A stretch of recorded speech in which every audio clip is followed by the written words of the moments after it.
রোহিত শর্মা আজ এই জায়গাটায় পৌঁছাতে পেরেছে শুধুমাত্র মহেন্দ্র সিং ধোনির জন্য। এই কথাটা আমাদের বলা নয়, কথাটা বলেছেন গৌতম গম্ভীর।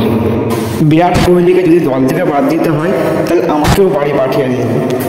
ধোনির বলা এই কথাটা নিয়ে কদিন আগে স্মৃতিচারণ করছিলেন পাকিস্তানের ক্রিকেটার কামরান আকমল।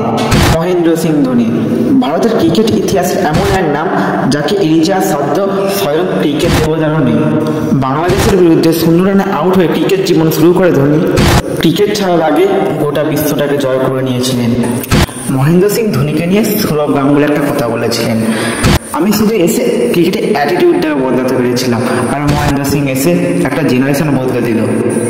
সমস্ত ছোট ছোট প্লেয়ারদের ইন্ডিয়া টিমে খেলার স্বপ্ন দেখতে শিখেছেন, তাই সে আমার থেকে অনেক কদম এগিয়ে।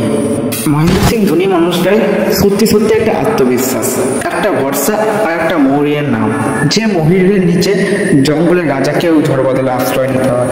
রাজা বলতে মনে পড়ে গেল বিরাট কোহলির কথা। খারাপ সময় নিয়ে কথা বলার সময় বিরাট কোহলি এক ইন্টারভিউতে বলেছিলেন, আমি যখন টেস্ট ক্যাপ্টেন্সি করা ছেড়ে দিলাম তখন শুধুমাত্র মহেন্দ্র সিং ধোনির কাছ থেকেই ফোন পেয়েছিলাম, এছাড়া অনেকের কাছেই আমার ফোন নাম্বার ছিল। আমরা আজকের ভিডিওটা শুরু করেছিলাম গৌতম গম্ভীর বলা রোহিত শর্মার কেরিয়ারে ধোনির প্রভাব নিয়ে। সালটা ছিল তখন 2012। ইন্ডিয়ার হয়ে 5-6 নম্বরে ব্যাটিং করতে আসা রোহিত শর্মার গড় ওয়ানডে রেট ছিল মাত্র 12.92।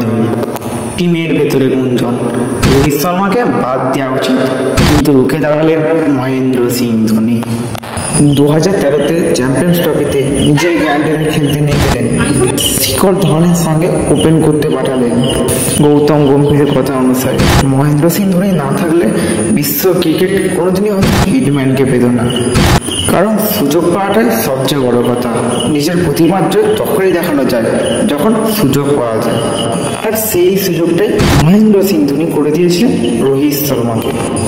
একজন সফলতম ক্যাপ্টেনের শুধু কাজ কাপ জেতায় নয়, পরবর্তী জেনারেশনকেও তৈরি করা। সৌরভ গাঙ্গুলি যেমন তৈরি করেছিলেন হরভজন, যুবরাজ, মহেন্দ্র সিং ধোনিকে, তেমনি মহেন্দ্র সিং ধোনিও তৈরি করেছেন রবিচন্দ্র অশ্বিন, বিরাট কোহলি, রোহিত শর্মা, এমনকি ইন্ডিয়ার টিমের ভাইস ক্যাপ্টেন হার্দিক পান্ডিয়ার পুরো ক্যারিয়ারটাকে।